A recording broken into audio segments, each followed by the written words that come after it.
Erectile bond घोटाले से Bharatiya Janata party ने करीब 8,250 करोड़ रुपया चंदा इकट्ठा किया है। हमने विस्तार से इस पर चर्चा की है पिछले कुछ दिनों में। जो 4 रास्ते अपनाए गए हैं बीजेपी द्वारा, पहला रास्ता था चंदा दो धंधा लो, यानी कि प्रीपेड घूस। दूसरा रास्ता था ठेका लो चंदा दो, यानी कि पोस्ट पेड घूस। तीसरा रास्ता था हफ्ता वसूली, यानी कि ईडी, सीबीआई और इनकम टैक्स की धमकी दो और कंपनियों से चंदा लो। और चौथा रास्ता था फर्जी कंपनियों का रास्ता, यानी कि शेल कंपनी द्वारा चंदा लो। ये इलेक्ट्रल बॉन्ड घोटाला सुप्रीम कोर्ट ने कहा है ये संविधान के खिलाफ है, ये गैर संवैधानिक है। आज एक और सनसनीखेज खुलासा करने वाले हैं हमारे कोषाध्यक्ष अजय माकन जी, जो आपको बिल्कुल साफ तरीके से दिखाई देगा बीजेपी की क्या रणनीति है। 2024 के चुनाव के संदर्भ में कैसे विपक्ष की पार्टियों को निशाना बनाया गया है और खास तौर से कांग्रेस पार्टी को आर्थिक रूप से अपंग करने की खूब प्रयास हो रही है। पर हम डरने वाले नहीं हैं। अजय माकन जी ने जो अभी वो खुलासा करने वाले हैं, उन्होंने काफी गहरा विश्लेषण किया है और ये सब जानकारी इलेक्शन कमीशन के वेबसाइट पर उपलब्ध है। और उस पर अजय माकन जी, जो खुद कंप्यूटर भाषा से वाकिफ हैं, मैंने आपको 4 दिन पहले पाइथन भाषा के बारे में कहा था। आज उन्होंने पाइथन के बाप, कंप्यूटर में पाइथन का बाप भी होता है, अजगर का बाप भी होता है, उस बाप का नाम है आर लैंग्वेज। इस आर कंप्यूटर भाषा को जो हम रिलीज कर रहे हैं, इलेक्शन कमीशन की वेबसाइट पर जो बीजेपी की अकाउंट की जानकारी है, उसका विश्लेषण हमारे कोषाध्यक्ष जी ने किया है।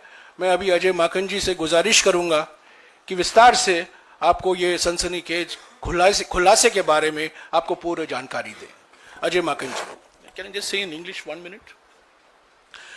As most of you know, the electoral bond scam, through the electoral bond scam, the BJP collected over 8,200 crores as donation. There were different routes. There was a prepaid bribe route, there was a post-paid bribe route, there was a post-raid group, Chanda Dhanda, raid, paid, and there was a shell company route. Today, our treasurer Ajay Makan ji has analyzed the data that has available on the ECI website that has been filed by the BJP. He's used a high level programming language called R, and he will now disclose some sensational details of the accounts of the BJP, which shows the complete hypocrisy of the BJP, which is engaged in tax terrorism. ये कर आतंकवाद है और कुछ नहीं है। और ये कर आतंकवाद का शब्द पहली बार बीजेपी के नेता अरुण जेटली ने पार्लियामेंट में इस्तेमाल किया था। और ये कर आतंकवाद के हमले जो हो रहे हैं, जो टैक्स टेररिज्म अटैक हो रहा है कांग्रेस पार्टी पर, उसका जवाब बीजेपी की भाषा में ही आज हमारे कोषाध्यक्ष देंगे। अजय माकन जी। धन्यवाद जयराम जी। साथियों, आप सब लोगों का बहुत बहुत स्वागत है। आज की ये प्रेस वार्ता हम लोग मुख्यतः दो भागों में इसको बांटेंगे। सबसे पहले तो किस तरीके से लेवल प्लेइंग फील्ड भाजपा की सरकार ने नहीं रहने दिया अपने ऑपोजिशन पॉलिटिकल पार्टी से, और कैसे बीजेपी को फेवर किया जा रहा है और इनकम टैक्स की उन्हीं धाराओं का इस्तेमाल करके कांग्रेस को पिनलाइज किया जा रहा है और बीजेपी की तरफ आंख बंद किया जा रहा है। सबसे पहले तो इस बात को की जानकारी हम आपके सामने रखेंगे। दूसरा भाग हमारी प्रेस कॉन्फ्रेंस के अंदर होगा कि किस प्रकार से कांग्रेस पार्टी को, प्रिंसिपल ऑपोजिशन पार्टी को तंग करके कांग्रेस पार्टी को आर्थिक तौर के ऊपर कांग्रेस पार्टी को एकदम से पंगु करा जा रहा है, अपंग किया जा रहा है आर्थिक तौर के ऊपर। ये हमारी दूसरी प्रेस कॉन्फ्रेंस का दूसरा भाग होगा। सबसे पहले साथियों मैं आपको बताना चाहूंगा, ये मेरे हाथ में रिप्रेजेंटेशन ऑफ पीपल्स एक्ट है और रिप्रेजेंटेशन ऑफ पीपल्स एक्ट में सेक्शन 29C ये हर पॉलिटिकल पार्टी के ट्रेजरर को बताता है कि हर पॉलिटिकल पार्टी को किस फॉर्मेट के अंदर जो डोनेशंस उसको आई हैं वो डोनेशंस को इलेक्शन कमीशन को और इनकम टैक्स को देना होता है, सेक्शन 29C। और जो एग्जेम्पशन मिलती है इसका सेक्शन 29C का सबसेक्शन 4 ये कहता है कि where the treasurer of any political party or any other person authorized by the political party in this behalf fails to submit a report under subsection 3, then notwithstanding anything contained in the Income Tax Act, such political party shall not be entitled to any tax relief under this act. तो कोई भी exemption लेने के लिए इस जो prescribe format इसके अंदर है उस प्रिस्क्राइब फॉर्मेट में अगर कोई भी वायलेशन होती है, जो ट्रेजरर अगर उसको करता है तो उसको एग्जेम्पशन उसकी विड्रॉ हो जाती है।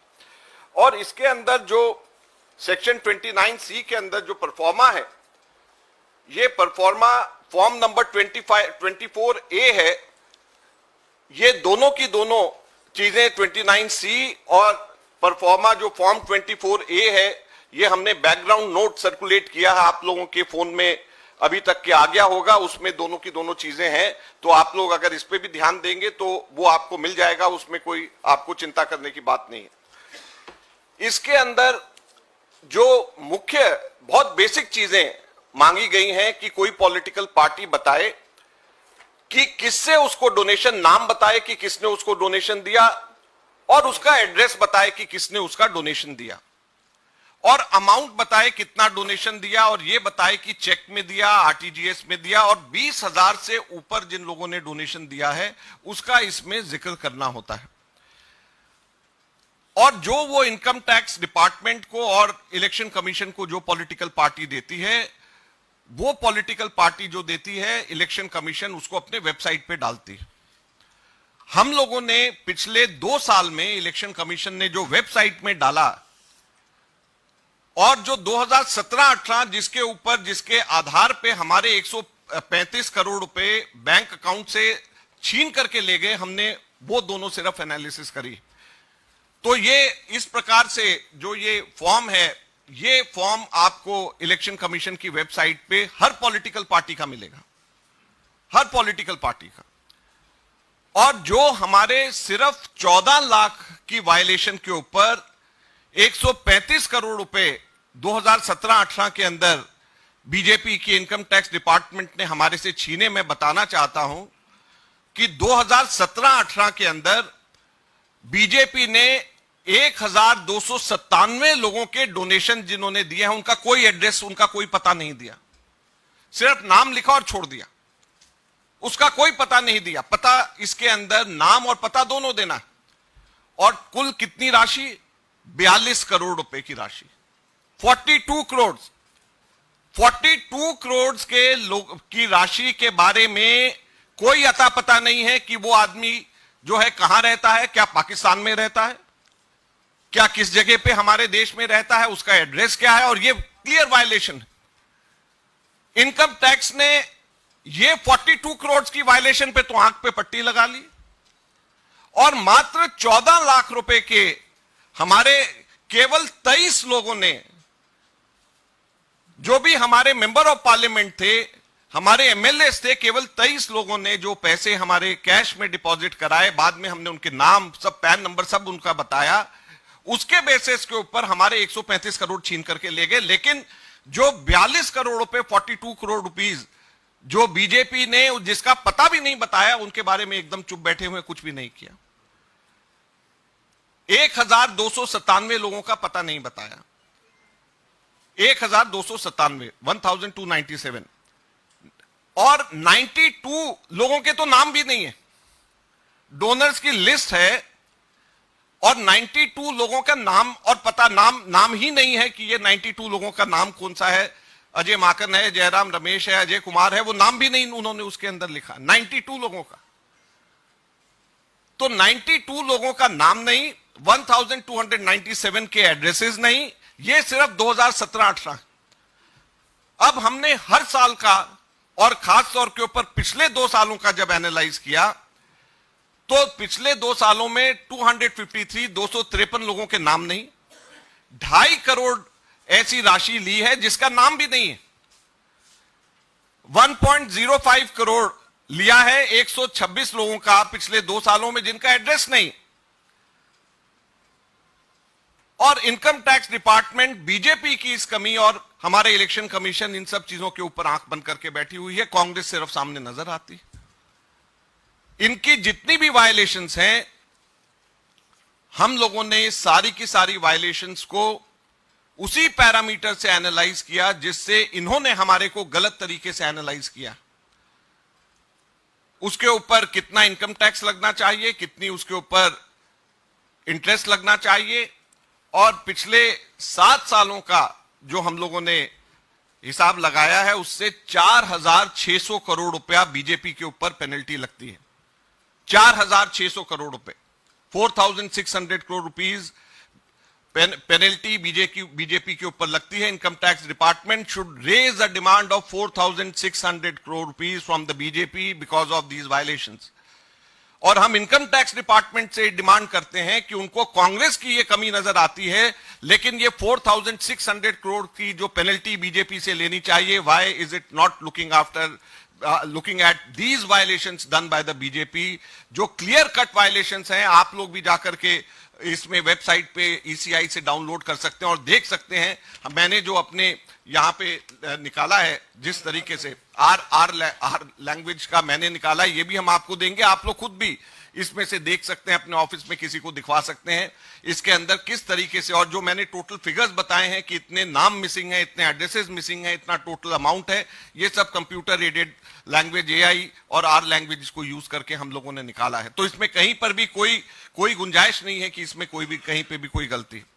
अब प्रश्न ये उठता है कि क्या इसको लेवल प्लेइंग फील्ड कहेंगे? हम लोगों को जो नोटिसेज आए हैं, मैंने आपको बताया सीताराम केसरी जी के जमाने के हमारे 1993-94 के नोटिसेज हमारे को आए, सीताराम केसरी जी के जमाने के। और जब नोटिसेज पिछली बार आए थे, डिमांड कल हमारे पास में आया है 53 करोड़ का।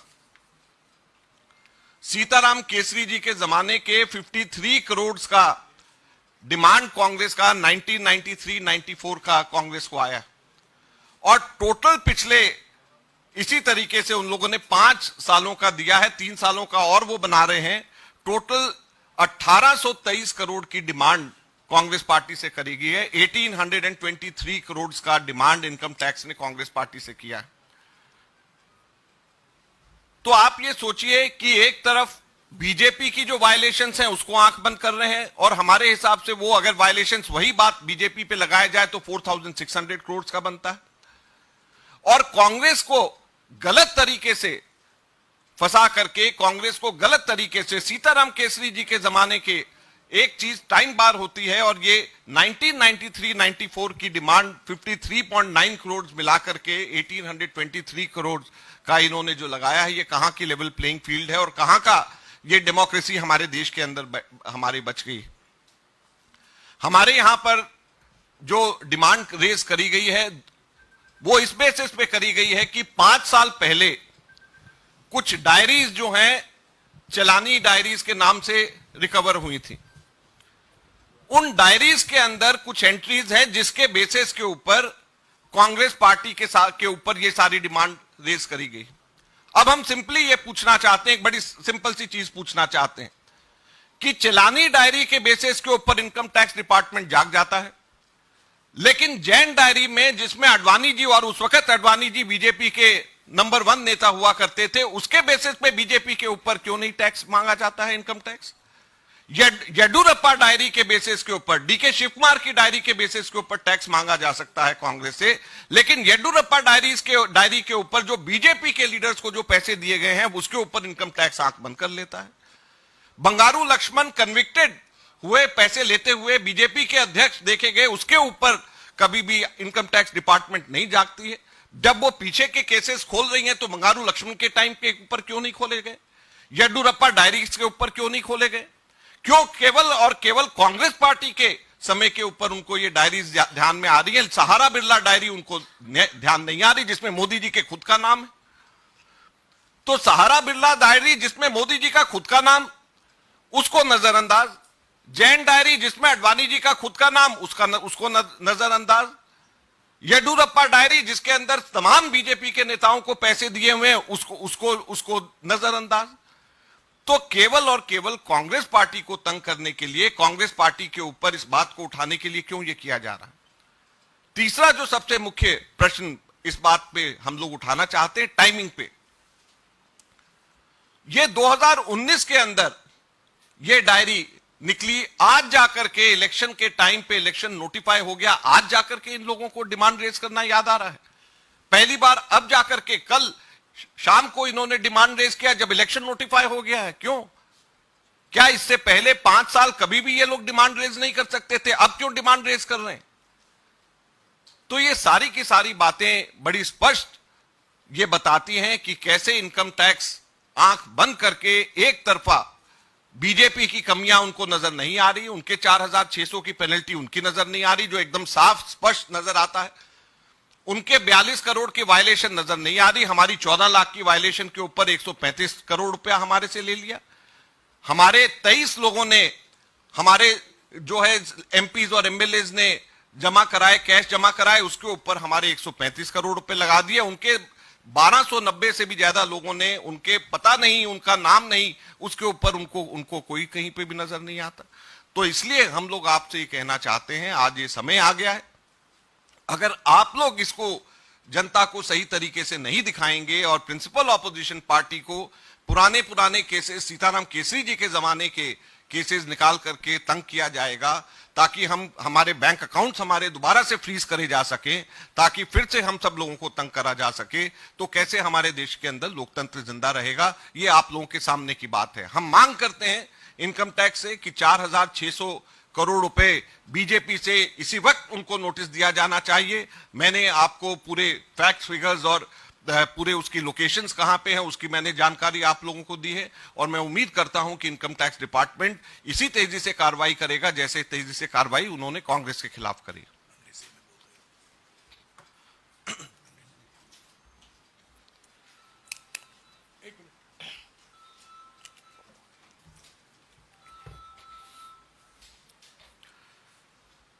Friends, primarily we are taking up two important issues today.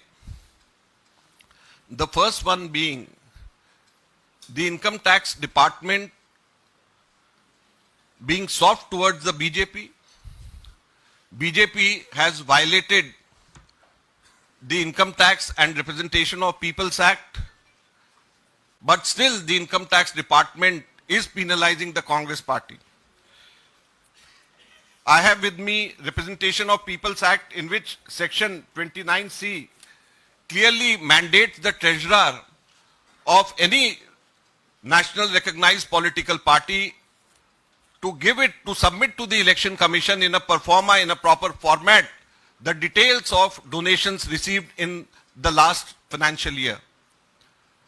And in such format, the two most important and basic things which any political party has to make it open is the name of the donor and the address of the donor. And we have analyzed last 7 years of accounts submitted by the BJP, particularly 2017-18 and last 2 years. about which we are going to tell you about which today. In 2017-18, total donations without any address was 42 crores for the BJP.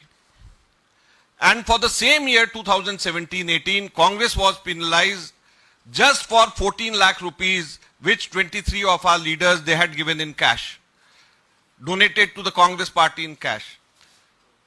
And Congress party was penalized to the tune of 135 crore rupees. Our accounts worth 210 crores were marked as lien just because of this 14 lakh rupees. Whereas Income Tax Department didn't do anything for 42 crores of donation taken without any addresses, without any names. 4.5 lakh rupees was taken by 92 people in 2017-18.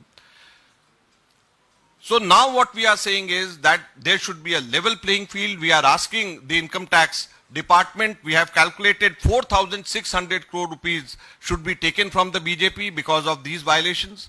4,600 crore rupees we have calculated on the same basis as the Income Tax Department has calculated for the Congress party. So for the Congress parties, they are asking 1,823 crores. The BJP should also pay 4,600 crore rupees because their violations are much bigger and their violations are clearly seen on the internet, and you can also yourself go and see that such violations. Thank you. Thank you. हाँ जी, कुछ सवाल? हाँ जी, mic दे दो ना। ये तो sir आपने जो आज खुलासा किया है काफ़ी महत्वपूर्ण हो जाता है, लेकिन कल जो कोर्ट में हुआ है, हाई कोर्ट में राहत नहीं मिली है, वो क्या पहलू रहे? कांग्रेस उस पर क्या कहेगी?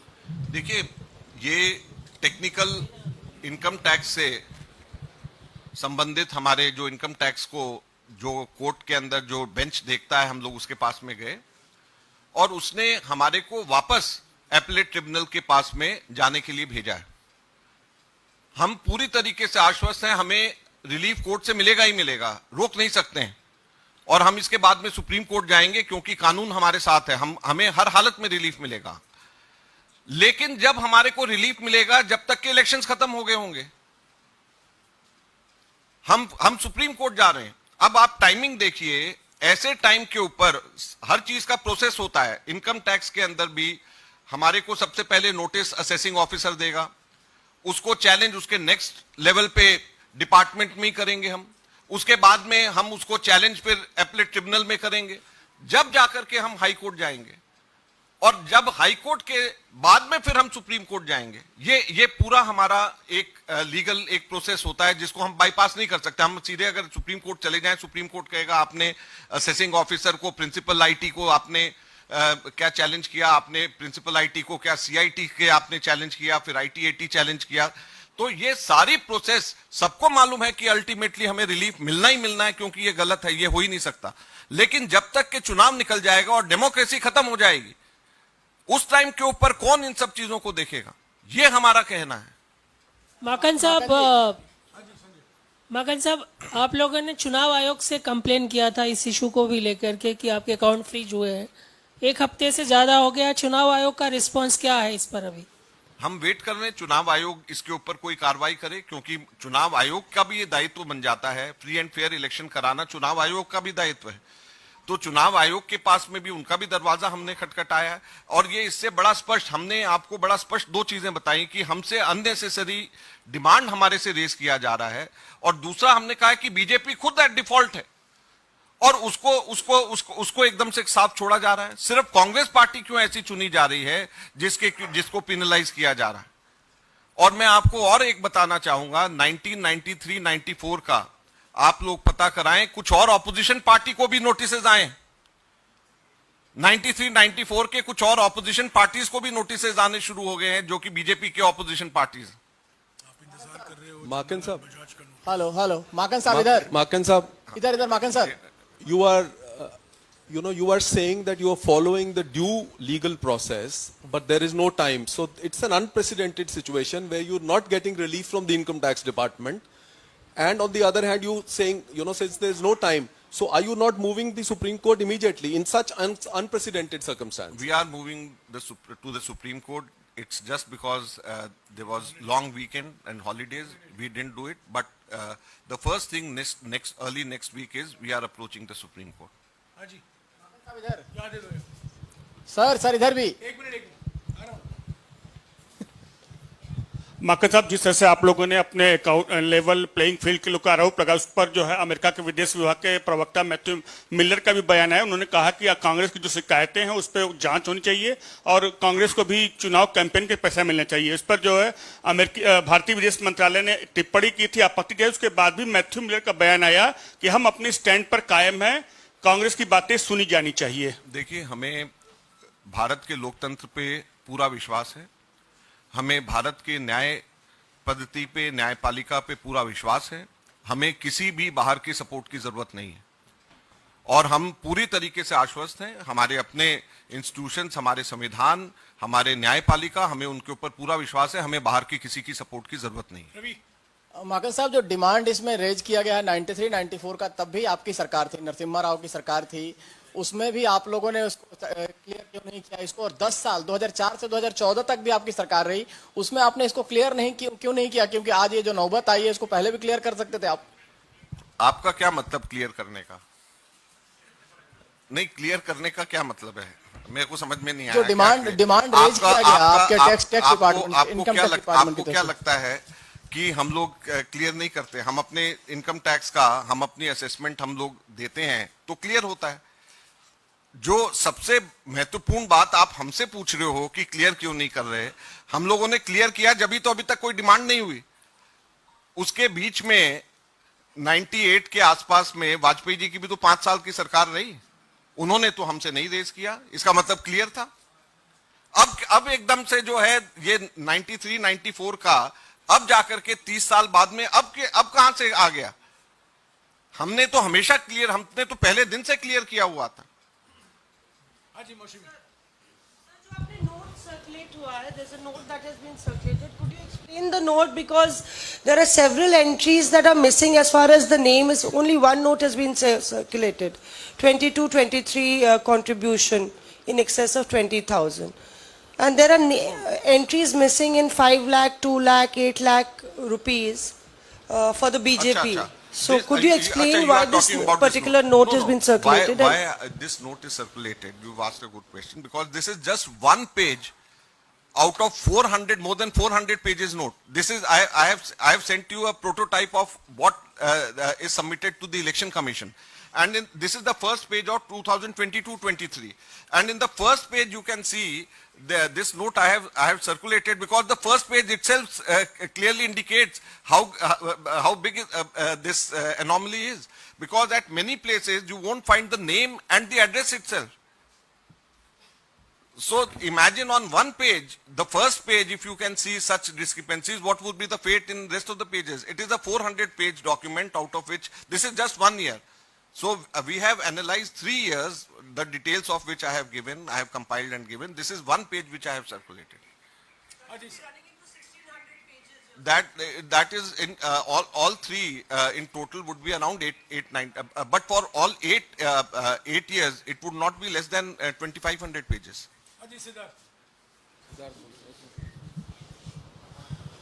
सर, आप कह रहे हैं कि सुप्रीम कोर्ट आप जाएंगे, हाई कोर्ट से अब तक आपको राहत नहीं मिली है, तो कितने आश्वस्त है कि सुप्रीम कोर्ट में आपको राहत मिल पाएगी? दूसरी बात, आपने एक महत्वपूर्ण बात कही कि और भी विपक्षी दलों को इस तरीके के नोटिस आ रहे हैं, तो क्या कांग्रेस पार्टी उन सभी विपक्षी दलों से रीच आउट करके एक कॉमन मोर्चा बनाकर इस चीज को आगे बढ़ाएगी, और क्या ऑप्शन आप लोगों के पास बचता है? देखिए, इसमें हम लोग जो हैं, इसको, ये लोकतंत्र पे हमला है।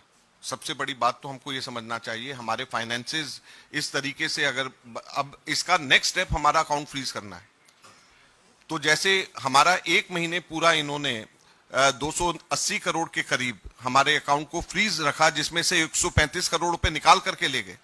ये तब की बात है जबकि 135 करोड़ की डिमांड थी। अब 1823 करोड़ की डिमांड है, तो आप सोचिए कि ये कहां तक, किस एक्सटेंट तक के जा सकते हैं। तो ये लोकतंत्र पे हमला है। तो इसको हम लोग चाहे सड़क के ऊपर उतर करके लड़ने के लिए लाइक माइंडेड पार्टीज के साथ में, इससे बड़ा हमला लोकतंत्र पे मैं नहीं समझता कि आज तक के कभी भी हुआ होगा। और इसलिए हम लोग इसको सीरियसली बोल रहे हैं, क्योंकि आपको समझ लेना चाहिए कि इलेक्शंस के दौरान में हम लोग अगर अपनी पब्लिक मीटिंग्स के ऊपर पैसे हम नहीं खर्च कर सकते, कैंडिडेट्स को हम अपने आरटीजीएस नहीं हम भेज नहीं सकते, हम लोग एडवर्टीजमेंट्स हम लोग आप लोगों को नहीं कर सकते, तो हम लोग किस तरीके से, कोई उधार पे तो हम लोगों को पैसे देगा नहीं। तो ये बहुत बड़ा हम लोगों पे हमला है। हम लोग लाइक माइंडेड पार्टीज के ऊपर से भी हम लोग बात करेंगे, बाकियों को जिनको नोटिसेस कईयों को आया है जो हमें पता चला है, ये एकदम रिसेंट डेवलपमेंट है। कल ही कि हम लोगों को भी कल ही ये सारे नोटिसेस आए हैं और अपोजिशन पार्टीज को भी नोटिसेस आ रहे हैं, तो ये रिसेंट डेवलपमेंट है। हम लाइक माइंडेड पार्टी से बात करेंगे। सुप्रीम कोर्ट में हम इसलिए आश्वस्त हैं क्योंकि हमें उम्मीद है कि सुप्रीम कोर्ट डेमोक्रेसी को किस तरीके से बचाया जा सके उस चीज को ध्यान में रख करके इस बात को देखेगा। ये सिर्फ टैक्सेशन मैटर की तरह नहीं इसको लिया जाना चाहिए। माकन जी एक सवाल मेरे पास। एक मिनट, मैं एक चीज जोड़ना चाहता हूं। अभी जो माकिन जी ने कहा है, ऐसे नोटिसों से हमें हमारे मनोबल पर कोई असर नहीं होगा। हमारा चुनाव प्रचार चलता रहेगा। कुछ 2 दिन पहले हमने एक अभियान, मेरे विकास का 2 हिसाब अभियान की शुरुआत की। 3 तारीख को घर घर गारंटी कार्यक्रम शुरू होगा। तो इस पर कोई शक नहीं होना चाहिए कि ऐसे नोटिसों से जो अभी हम गुजर रहे हैं, जो नोटिस आफ्टर नोटिस आ रहा है, सीताराम केसरी जी के जमाने के नोटिस आए हैं, उसके पहले उमाशंकर दीक्षित के जमाने के नोटिस आएंगे, और हम इंतजार कर रहे हैं जमनालाल बजाज जो कोषाध्यक्ष जी थे जब महात्मा गांधी नेतृत्व करते थे, जमनालाल बजाज के समय के भी नोटिस हमें आएंगे। हम उसका इंतजार कर रहे हैं, पर हमारे मनोबल पर इसका कोई असर नहीं होने वाला है। हमारा चुनाव प्रचार चलता रहेगा। हम और आक्रामक होंगे। हम डरने वाले नहीं हैं, क्योंकि जो डरा रहे हैं वो खुद डरे हुए हैं। हाँ जी, आपका। माकन जी इधर मेरे इनको मैं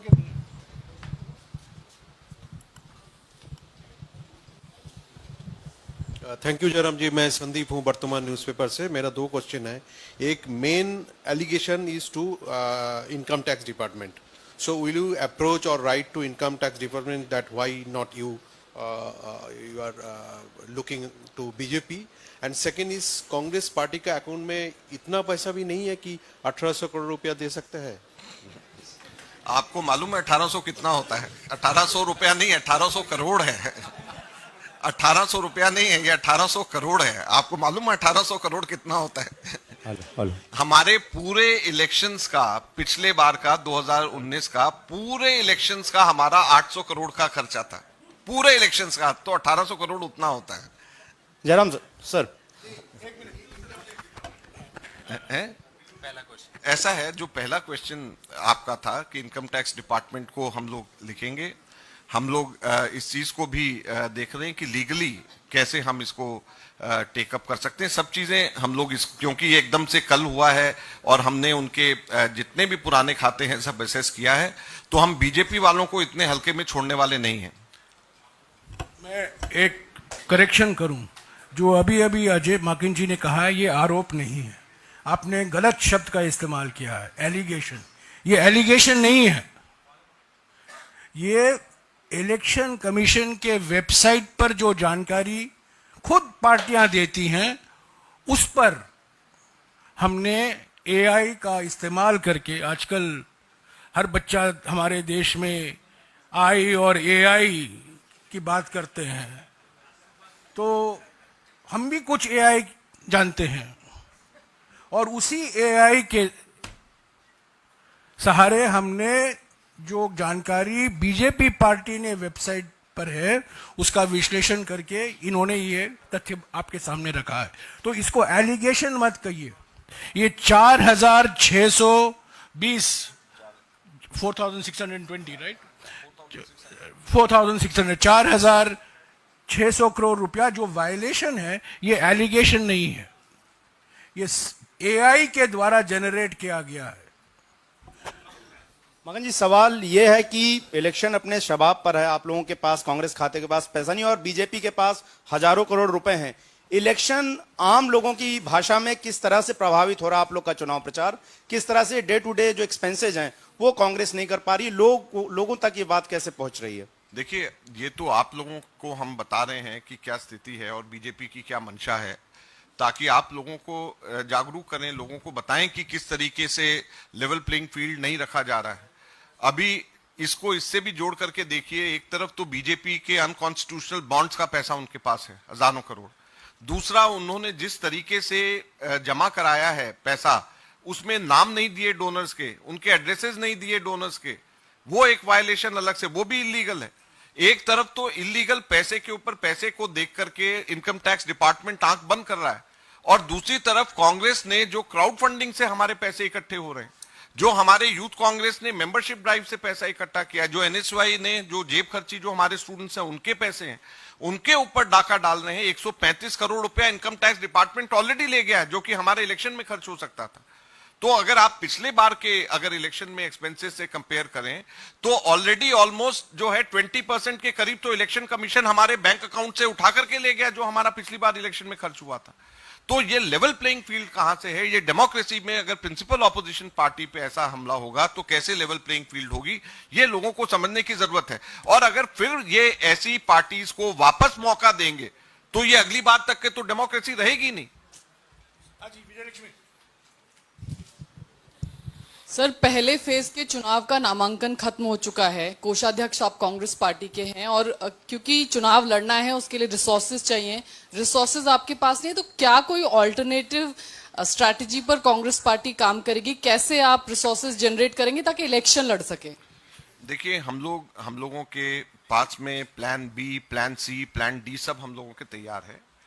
आज हम सिर्फ इतना ही बताना चाहेंगे, इतना मैं आपको कह सकता हूं कि हम लोग जो हैं हर तरीके की प्रेशर के लिए, उसको झेलने के लिए, उससे लड़ने के लिए आक्रामक तरीके से हम लोग तैयार हैं। हमारे पास में हर तरीके की इवेंचुअलिटी को फेस करने के लिए प्लान्स हमारे पास इन प्लेस हैं, और हम लोग उसको समय आने के ऊपर उसका उपयोग करेंगे। Hi, this is Sameer. I'm from New York Times newspaper. You are clearly at the disadvantage in terms of resources and other things. What does it say about the prospects of the free and fair election in this country? Because when you have like large opposition parties having not those kinds of resources to fight that kind of thing. Thanks. Under these circumstances, we are trying to give our best performance, but the question which you asked was about free and fair elections. So already you can see that it won't be a free and fair elections, because the most important thing is the resources. If we are not allowed to utilize our own resources, 135 crores from own bank account was stolen by the BJP ruling party, which is around 20% of what we spent last time. How can it be a free and fair election? And we are facing another onslaught on our accounts, because now 1823 crore rupees of demand notice has come to us. It means that they are going to do the same thing which they did last time with just 135 crore of demand notice. So this in no way seems to be a free and fair election. The democracy is under attack, and this they are doing to the principal opposition party, the Congress party, and other parties also. While I was coming, I got information that at least 2 other opposition parties also have got similar notices for the year 1993-94. So imagine these tax notices from 1993-94 are being sent to ensure that the political parties are unable to spend their entire amount of money which they have collected from their own resources. माकन जी, कल प्रधानमंत्री ने कहा, Twitter पे कहा कि भाई कांग्रेस बाज नहीं आ रही है और दबाव डाल रही है। मतलब 70 साल से आप सत्ता में थे और अब 10 साल से सत्ता से बाहर हैं, सिर्फ 3 राज्यों में आपकी सरकार है, फिर भी आपकी इतनी हिम्मत हो रही है कि साहब सुप्रीम कोर्ट के चीफ जस्टिस को आप प्रभावित करने की कोशिश कर रहे हैं। इतनी ताकत कहाँ से लाते हैं आप? ये प्रेस कॉन्फ्रेंस इस सनसनीखेज खुलासे पर है। जो प्रधानमंत्री ने कहा है उसका जवाब कल ही हमारे कांग्रेस अध्यक्ष और मैंने दे दिया है। ये आप कह रहे हैं कि ये लोकतंत्र पे खतरा है और ये इनकम टैक्स की टेक्निकलिटीज का मामला नहीं है, तो सुप्रीम कोर्ट जाने के लिए आपको इनकम टैक्स से क्यों जोड़ रहे हैं उसको?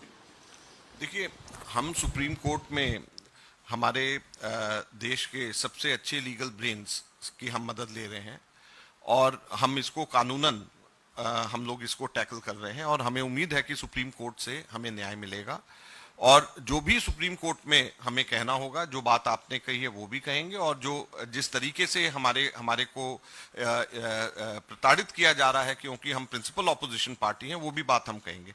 सुप्रीम कोर्ट में हम क्या कहेंगे इसकी स्ट्रैटेजी आज यहाँ पे प्रेस कॉन्फ्रेंस में बताना ठीक नहीं, लेकिन आपकी बात भी वाजिब है। एक दो सवाल यूट्यूबर से लेकर सर, माकन जी 135 करोड़ रुपए का लियन और 1800 करोड़ रुपए का डिमांड नोट, इन दोनों पैसे को हटा के कांग्रेस के पास कितना पैसा बचेगा लोकसभा चुनाव लड़ने के लिए? आपको लगता है कि इसके बाद में भी कुछ बच जाएगा?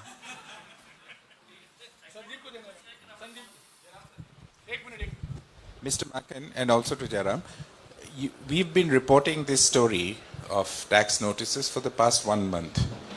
But as just following up on Sanjay ji's question, why haven't you gone to the Supreme Court? One, you haven't done any political action of taking to the streets, taking out protests. There's not enough pressure on the government. If you feel that this is a deliberate act to deny you a level playing field, then there's no adequate response to that action. First of all, I don't agree on both these counts. We went to the Supreme Court 3 times. So we have gone to the Supreme Court 3 times on these matters, and on 1st April we are going again. We went for an early hearing also to the Supreme Court, but Supreme Court said since we'll be hearing you out on 1st April, there is no need for early hearing. So on 1st April, there is already it is listed there. We went to the Supreme Court for an early hearing also, but Supreme Court said that no need for an early hearing. So it is not that we are not going to the Supreme Court. We have gone to the Supreme Court 3 times. And on 1st April, we expect Supreme Court to give us some relief. And second is on hitting on the street. We've had demonstrations across the country in all all state headquarters on this issue. We've had demonstrations twice, and from next week onward, we are going to scale it up.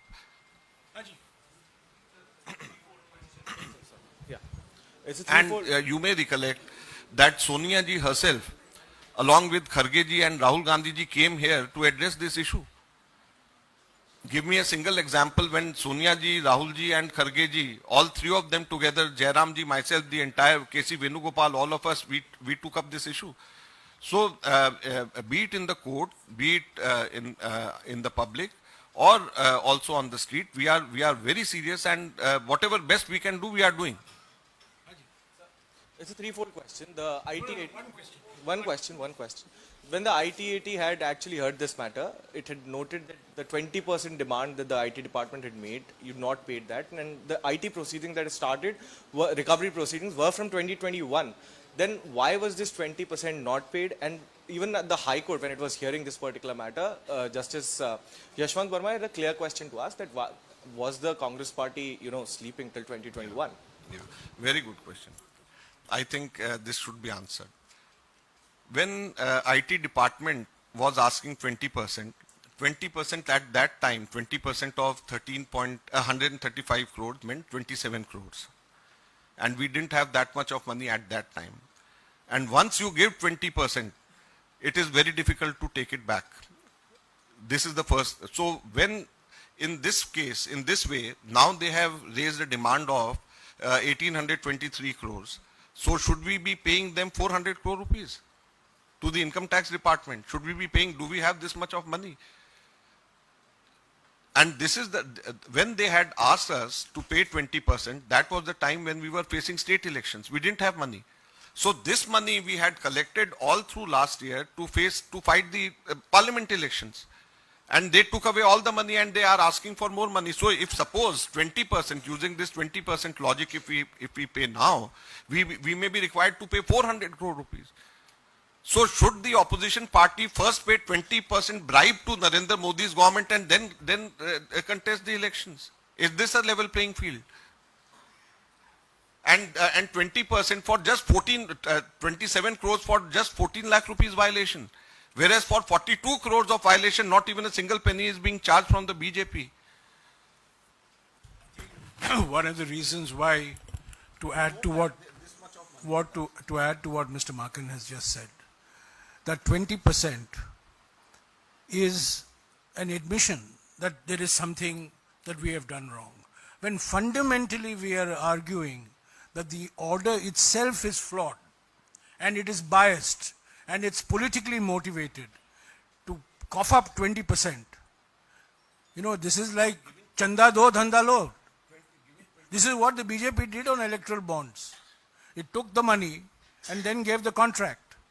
You can't do that on income tax assessments. And secondly, there is no guarantee that if our appeal is upheld, that 20 crores is in fact going to come back. So it's easy to say that this 20 crores should have been paid, but the political economy of the 20% is that this income tax order was fundamentally rooted in a desire to cripple the Congress party financially and to make the 2024 election unfree and unfair. That is the strategy of the BJP. Yeah.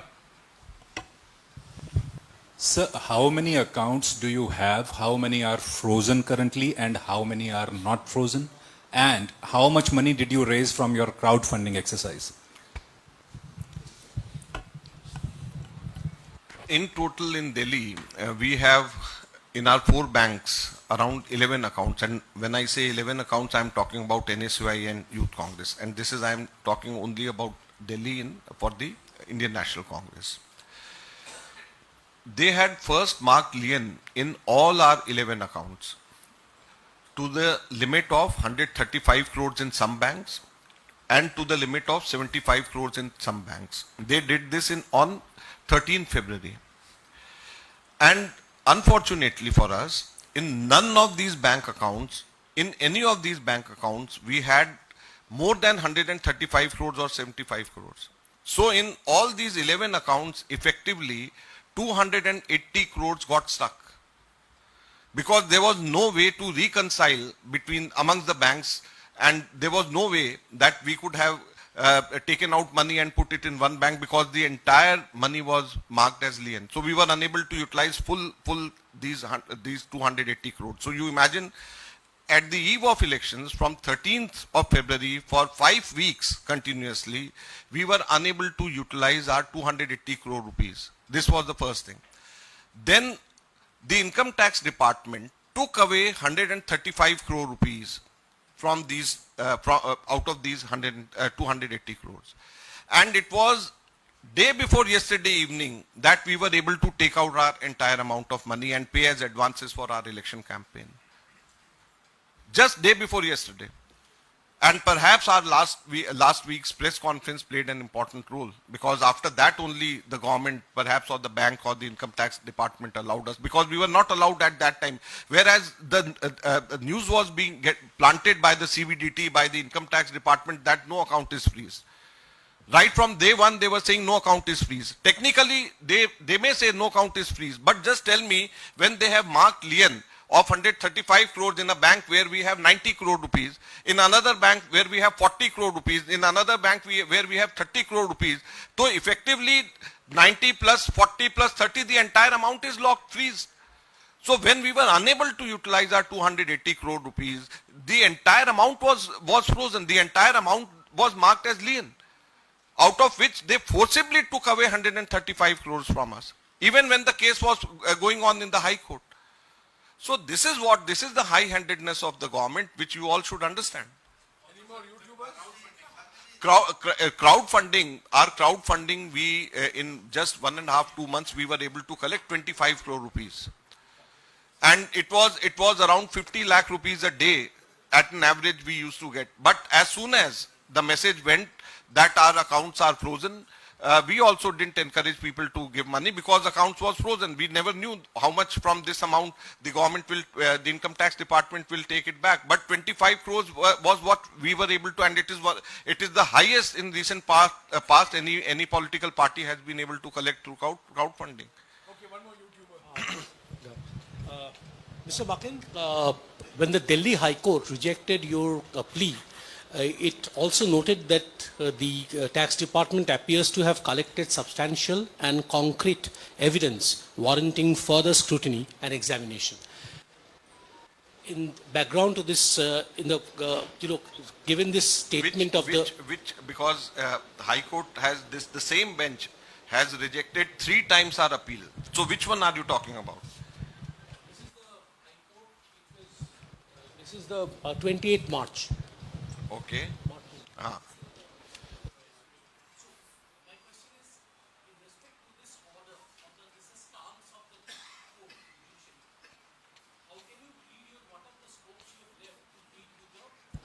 Judicial system or take a judicial course for the course.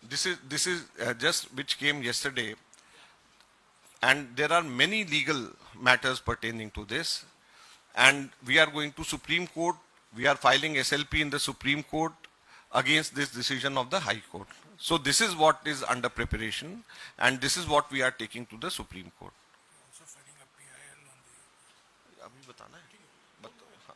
Acha, I had kept it for another press conference, but Jairam ji wants me to announce that I am filing a PIL to take 4,600 crore rupees from the BJP on the basis of what we have got now, what I have just told. So we are approaching court, and as a PIL, we are going to approach courts. We'll see which court, which level. We'll see which court. We'll see which court, which level to approach. माकन जी सवाल इधर से. Let us see. We'll discuss. Maken ji, Congress party, we are thinking to file. We are thinking to file a PIL. आप पूछ लो. He is not just a treasurer. During the COVID pandemic, he is one person I know who spent his time very productively. He's become one of India's leading computer programmers. He can program in Python, he's program in R. He can get a job in any top software export company. So when he has applied R language to the ECI data, I think these are nothing to be sneezed at. He's more than a treasurer. One thing I would like to clarify. Jairam ji does not mean that I am quitting politics. Maken sir.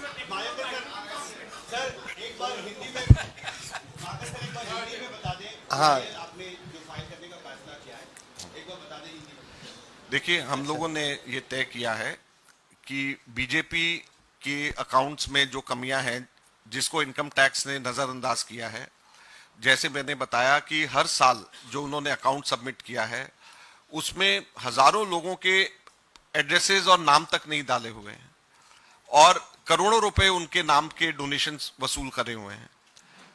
अगर यही हिसाब लगाया जाए, violations income tax के लगाया जाए, तो 4,600 करोड़ रुपया बीजेपी को इनकम टैक्स को देना पड़ सकता है पिछले 7 सालों का ही केवल. तो इसको लेकर के हम लोग सोच रहे हैं कि हम PIL डालेंगे, हम कोर्ट जाएंगे, और कौन डालेगा, किस कोर्ट में डालेंगे, इस चीज की हम लोग चर्चा करेंगे, लेकिन हम PIL लेकर के हम इसको जाएंगे और बीजेपी के से 4,600 करोड़ रुपए की डिमांड करी जानी चाहिए, ये हम मांग करेंगे. माकन साहब, मेरा सवाल ये है कि जब आप ये प्रेस कॉन्फ्रेंस इस वक्त कर रहे हैं, देश से बाहर भी कांग्रेस पार्टी के अकाउंट फ्रीज होने का मुद्दा उठाया जा रहा है. UN में ये मुद्दा उठाया गया और ये कहा गया कि भारत में लेवल प्लेइंग फील्ड जो है, इलेक्टोरल जो प्रोसेस है, उसमें पॉलिटिकल पार्टीज को दी जा रही है या नहीं दी जा रही है, इसको लेकर कंसर्न जताया गया. आपको लगता है कि देश की छवि भी इससे खराब हो रही है? देखिए, मैं इस बारे में सिर्फ इतना कहना चाहूंगा, ये हमारा आंतरिक मामला है और हमारा संविधान सक्षम है. मैंने पहले भी बोला, हमारा संविधान सक्षम है, हम लोग सक्षम हैं कि अपने आंतरिक मामले को हम खुद ही सुलटाएं. हमारी न्यायपालिका मजबूत है और हमें उस पर पूरा भरोसा है. तो हमें किसी भी बाहरी मदद की जरूरत नहीं है, किसी विदेशी ताकत की जरूरत नहीं है. हम सक्षम हैं और हम इस मसले को हम खुद उठाएंगे और बाहर की किसी की भी हमारे को मदद की जरूरत नहीं है. शुक्रिया. Last question. Hi, thank you so much. Two things, sir. Firstly, the 31st March India Alliance protest. A, do you have permission from the Delhi police to protest on Ramlila Maidan? And two, for an international audience that likes to see a big picture, because that's what I represent. Can you tell us the importance of that protest on the 31st? A, permission from Delhi police, I and B, think the importance. permission part I will say, and the other things Jairam ji can say. Permission, yesterday evening I was told that the police has permitted. Yesterday evening I was told that we've got permission. The Joint Commissioner has informed that we've got permission. This is what was told to me yesterday. Rest of the things I think Jairam ji can explain. No, this will be the second major India Group rally over the last 10 days. As you know, we had at the culmination of the Bharat Jodo Nyaya Yatra on the 17th of March in Shivaji Park in Mumbai, we had a very major India Group rally in which leaders of all the members of the India Group participated. And it's expected that the 31st rally in Ramlila grounds would be a similar such occasion. Well, the main objective is to highlight the threats to democracy by the actions of the BJP, the determined actions of the Prime Minister, who ensure that we are one nation, no election, that this is going to be an unfree election, unfair election. The Election Commission did not even meet the India Group on the issue of 100% VVPATs. Now they've unleashed tax terrorism. This is nothing but tax terrorism against the Congress and a few other opposition parties, reopening tax records going back 34 years, 32 years, making completely unjustified and unreasonable demands while allowing the BJP to go scot-free by the same yardstick. And then, of course, indulging in this horrendous scam which has been declared unconstitutional by the Supreme Court, the electoral bonds. So this is a political rally, and it's meant to demonstrate solidarity